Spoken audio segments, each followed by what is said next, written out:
What's up guys, it's Will here, back again, and today we're here to count down the top 10 hot toys that I regret purchasing and adding to my collection. Guys, before we get started, make sure to click that like button, click that subscribe button, and click that notification bell so you are notified when content goes live on this channel. That said, let's trauma dump and address some hot toys regret.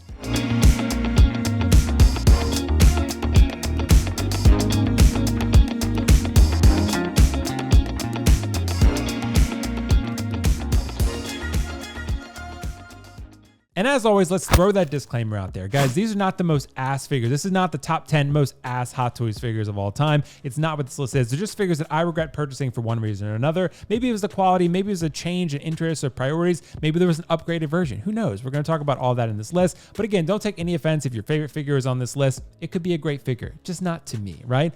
That said, let's jump to number 10. And starting off at number 10, we have the Hot Toys Gamora from Guardians of the Galaxy Volume 2. Gamora from Guardians of the Galaxy Volume 2 is the best Gamora that has been released by Hot Toys thus far, but there have only been two. So that said, she is another victim of Hot Toys' poor history of rooted hair.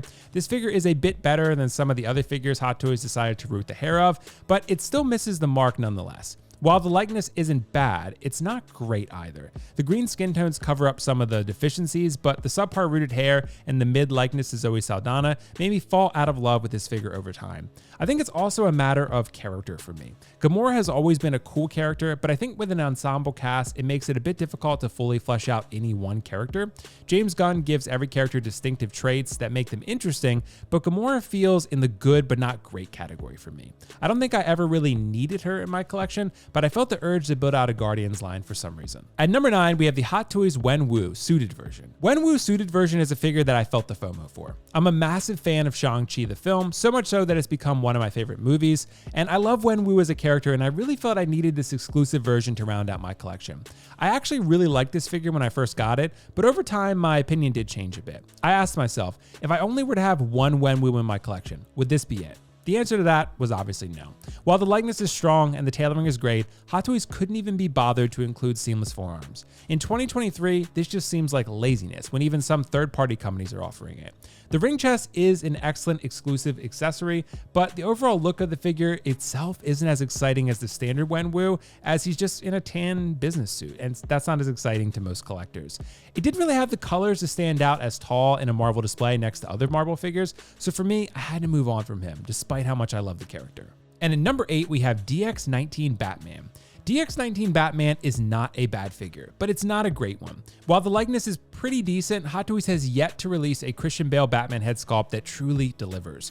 This is a character that Hot Toys has produced many times over, both in 1/6 scale and 1/4 scale, but I don't find any of them to be truly up to my personal standards for the character. The cape on the DX9 Batman isn't wired, the base has LED lights that don't even work, and the armor felt a bit cheap to me. One of the main reasons I regret purchasing this figure is because I now know InArt will be producing this character, and maybe even J&D will jump in at some point. Since The Dark Knight is one of my favorite films of all time, I am looking for a bit higher end of a 1/6 representation for my Christian Bale Batman. So while the DX9 is good, it's not great. And to me, I want a great version that I can feel confident with on my shelf. At number 7, we have the Hot Toys Iron Man Mark 50. The Iron Man Mark 50 is a figure that suffered from an era of overproduction. Riding the hype of Avengers Infinity War, Hot Toys decided to produce a large volume of Iron Man figures, eventually causing this particular suit to quickly lose much of its market value. Combine that with a suit that is, I guess, somewhat polarizing to begin with, considering it arguably lost some of that Iron Man look due to the nanotechnology, and you have a figure that most collectors fell out of love with over time. For me, this was a figure I bought because of the Infinity War hype. Infinity War is my favorite movie, and I felt I needed this Iron Man to showcase that. I didn't, however, take into account that this wasn't my favorite Iron Man suit, and I didn't want to collect a ton of different Iron Man figures. The Iron Man Mark 7 is my favorite, and eventually the Mark 85 Battle Damage would release, and the iconic nature of that figure is impossible to exclude from my collection, so I inevitably sold the Mark 50 and took a massive L on the Mark L. While I enjoyed this figure while I had it in my collection, I wish I had bought less into the hype and was a bit more selective with only the Iron Man figures I absolutely needed in my collection. At number 6, we have Avengers Endgame Hawkeye Deluxe. Endgame Hawkeye, aka Ronin, is not a bad figure either, but it's certainly not a figure that was integral to my collection. This is probably the best Hawkeye figure that has been released by Hot Toys to date, but still at the end of the day, it's a Hawkeye figure. Although the Disney Plus Hawkeye series did help matters, the character of Hawkeye is still yet to wow me due to Marvel's lack of commitment to his character development over time. There has been an evolution for the character, I guess you could say, but much of it happened off screen and is left to our imagination. And while this figure is good, the head sculpt still isn't quite there. And it looks best when he's actually in the Ronin attire, which we were only able to see on screen for a few minutes in Endgame anyway. This was a figure that I purchased back in the day when I had an abundance of reward points on Sideshow, and I remember actually sitting there with my 3 ex-girlfriend to go partner, trying to act like a hotshot, like, well, I'm gonna pre-order this Hawkeye figure. Since then, I've sold Endgame Hawkeye and have set my sights to other figures and ladies. At number 5, we have Hot Toys Avengers Endgame Battle Damaged Thanos. Avengers Endgame Battle Damaged Thanos is a figure that seemingly everyone loves, but I just couldn't. I tried. I originally purchased this figure from Pop Culture because the price was just too good to ignore. I thought, hey, you know what? I have Infinity War Thanos. Maybe I should just get a Thanos to represent the iconic Avengers Endgame final battle. Well, that was a mistake because this Thanos disappointed me in every way. I felt the paint apps on the head sculpts were not as good as Infinity War. I didn't love the battle damage armor parts, and the base was a total miss for me. Albeit with a bigger canvas and a heftier price tag, I felt what Iron Studios did with their quarter scale Thanos statue from Endgame was far more impressive, and I inevitably compared the two since they were both in my collection at that time. One of the major issues for me was that the Hot Toys Thanos couldn't stand on the base properly unless you put him in a very specific pose with his foot up on the rocks. But what if you don't want to pose him that way but still want to use the base? Well, you're kind of shit out of luck. For me, this figure was a miss and I sold it almost immediately, unfortunately. And at number 4, we have the Iron Man Mark 47. So the Iron Man Mark 47 was a figure that was actually released initially about 6 years ago in 2017. Then it was reissued actually in 2020. And I've been pretty consistent about my indifference towards the Mark 47 over the years. I've had mostly, I guess I would say, negative opinions about the color scheme because I guess I always felt that it was just too much silver and not enough gold or red. But when the reissue was announced, a fellow collector posted the original release for sale at a price that definitely caught my attention.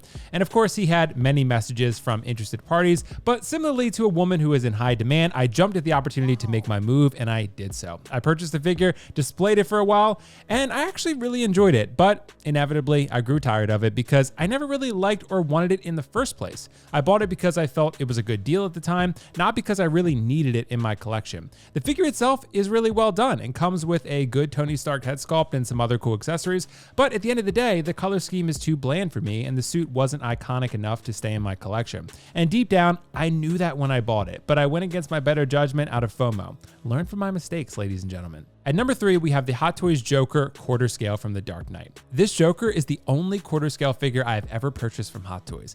I originally slept on this figure because I wasn't sure I wanted to collect a quarter scale figure, a Hot Toys figure, and honestly, I wasn't sold on the Heath Ledger likeness either. I added myself to the wait list just in case I did change my mind, but I wasn't all that excited or hopeful. Well, eventually the figure released and reviews started dropping, and the figure looked a lot better.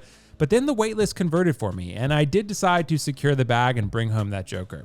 I enjoyed it for a while, I really did, but then Queen Studios showed off their quarter scale artist edition Joker statue, and it was amazing. And then InArt came in and showed off their 6 scale Joker 2-pack, and it looked amazing. And of course, J&D Studios in that time had announced a 3rd scale statue, and now eventually, of course, they've announced a 6 scale Joker, and both of those look pretty good. Let's not also forget that Hot Toys now has a new 6 scale artisan Joker, and it looks pretty damn good. So as you can tell, there are many options, and I initially chose poorly, hence the regret. I like the quarter scale Hot Toys Joker while I had it, but had I been a little more patient, I think I could have been more content with the Jokers in my collection. And at number 2, we have Moff Gideon. Moff Gideon is the only Hot Toys figure that I've ever returned to Sideshow Collectibles. I returned this figure because I just found it so unremarkable. For a character with a costume as basic as this, it all comes down to the head sculpt. And for me, the head sculpt is a miss in person. With every Hot Toys I've ever owned, the head sculpt has proved better in hand than it did in the blogger photos, but not for Moff Gideon. I'm a big fan of Giancarlo Esposito as an actor ever since I saw him bring so much life to the character of Gus Fring in Breaking Bad, and I very much enjoyed his portrayal of Moff Gideon. But that said, Hot Toys failed Giancarlo on this one because the likeness is just simply not there to the level it needs to be. This figure doesn't come with a whole lot. It did have a very basic costume design, and the head sculpt is a miss. To me, that makes the figure a miss.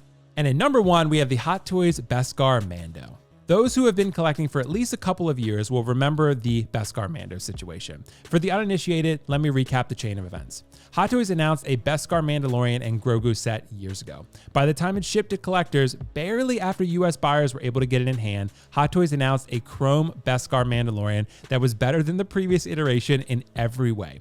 Collectors everywhere rejoiced at receiving their Bestar Mando 1.0, calling it potential figure of the year, until mere days later, Hot Toys announced a better Chrome version that crushed the dreams of those collectors who purchased the original.